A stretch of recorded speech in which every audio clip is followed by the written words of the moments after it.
सर्वेभ्यो नमो नमः।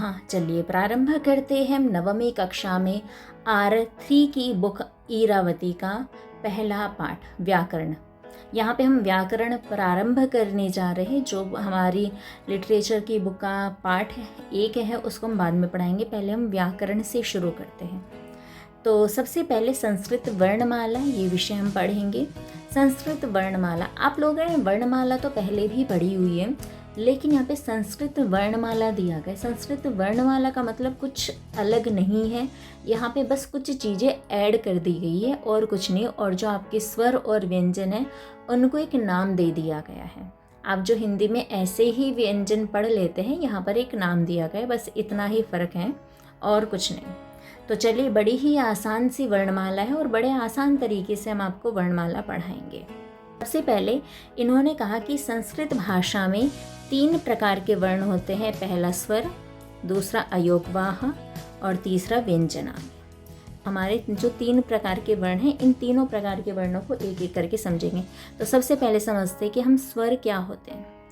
तो बेटा, स्वर वो होते हैं जो स्वतंत्र होते हैं, स्वतंत्र रूप से जिनका उच्चारण किया जा सकता है, जो बिना किसी दूसरे वर्ण की सहायता के भी बोले जा सकते हैं।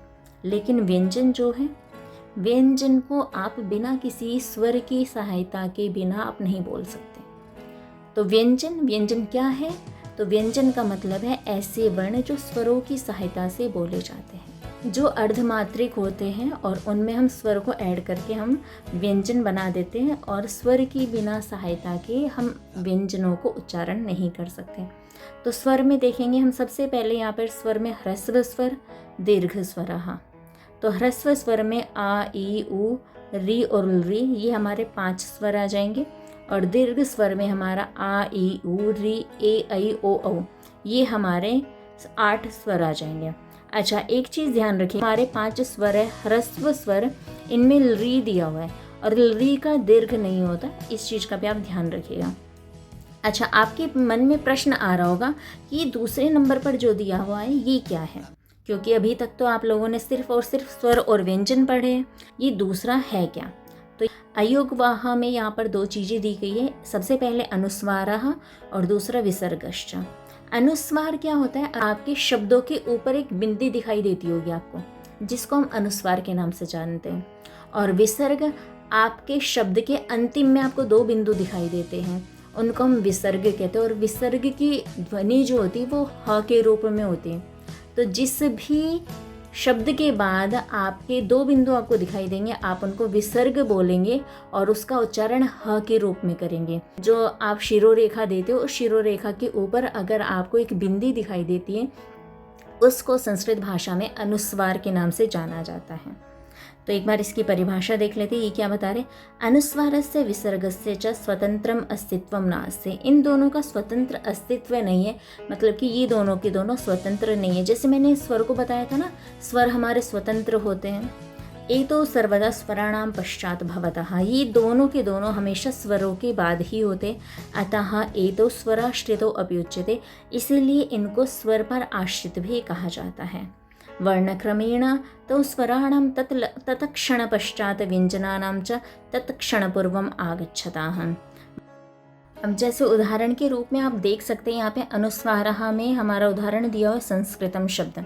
तो संस्कृतम में जो स के ऊपर अनुस्वार लगा हुआ है, जो बिंदी लगी हुई है, उसको हम अनुस्वार के रूप में कहेंगे। और रामः के बाद जो ये 2 बिंदु दिखाई दे रहे हैं आपको, हम इनको विसर्ग के रूप में जानेंगे। अब आते व्यंजन पर। व्यंजन को हल वर्णः इस नाम से भी जाना जाता है। और कुल व्यंजन 33। इससे पहले हमारे जो स्वर थे वो 13, और अब 33 हमारे व्यंजन है। और 33 को संस्कृत में क्या कहा जाता है, ये आप मुझे कमेंट बॉक्स में लिख करके बताएंगे। अब आते व्यंजनों को अलग अलग प्रकार से कैसे बताया गया है, उसको समझते हैं। तो चलिए प्रारंभ करते हैं अब हम व्यंजनों को। तो मुख्य रूप से जो व्यंजन है वो हमारे 3 प्रकार से विभक्त किए गए, त्रिधा विभक्तानि सन्ति। सबसे पहले जो है वो है स्पर्श व्यंजनानि। इसमें क्या है कि जो हमारे व्यंजन है ना, सारे के सारे, इन सभी व्यंजनों को 5 वर्गों में विभक्त किया गया है। प्रत्येक वर्ग में 5-5 अक्षरों का समूह है। जैसे सबसे पहले ये जानेंगे कि 5 वर्ग कौन कौन से। पहला वर्ग है क वर्ग, च वर्ग, ट वर्ग, त वर्ग और प वर्ग। कुल मिलाकर के ये हमारे 5 वर्ग हैं। इन पांचों वर्गों में ही 5-5 वर्ण हैं जिनको हम यहाँ पर स्पर्श व्यंजन के नाम से जानते हैं।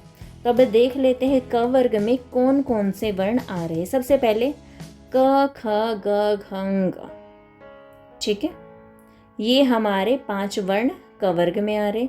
च वर्ग में च, छ, ज, झ, ञ, ये 5 वर्ण आ रहे हैं। ट वर्ग में ट, ठ, ड, ढ, ण। त वर्ग में त, थ, द, ध, न। और प वर्ग में प, फ, ब, भ, म। और मैंने आपको बताया था कि हमारे जो व्यंजन है वो 3 प्रकार के व्यंजन हैं। तो सबसे पहला प्रकार हुआ हमारा स्पर्श व्यंजन, जो आपने जान लिया। दूसरा जानते हैं अंतस्थ व्यंजनों में हमारे य, र, ल, व, ये 4 वर्ण आते हैं। और उसके बाद हमारे ऊष्म व्यंजन है, और ऊष्म व्यंजन में तीनों सकार और ह। तो ये टोटल 4 वर्ण आते हैं। तो 4 ऊष्म व्यंजन हो गए, 4 हमारे अंतस्थ व्यंजन हो गए, और उसके बाद 25 हमारे स्पर्श व्यंजन हो गए। ये आप सभी को दिखाई दे रहा होगा यहाँ पर स्क्रीन पर कि 25 हमारे स्पर्श व्यंजन हो गए। तो अब आप मुझे बताइए कि 25 + 4 और +4 ये कितने हो गए? कितने हुए हमारे? ये हो गए हमारे 33। और मैंने अभी आपको बताया था कि आपको 33 में क्या करना है। आपको 33 को संस्कृत में क्या कहा जाता है उसको कमेंट बॉक्स में लिख करके बताएंगे। तो मुझे लगता है आपको ये सारा का सारा समझ में आ गया होगा। अगर आपको कोई भी कन्फ्यूजन होता है तो आप मुझे कमेंट करके पूछ सकते हैं कि यहाँ पर क्या होगा।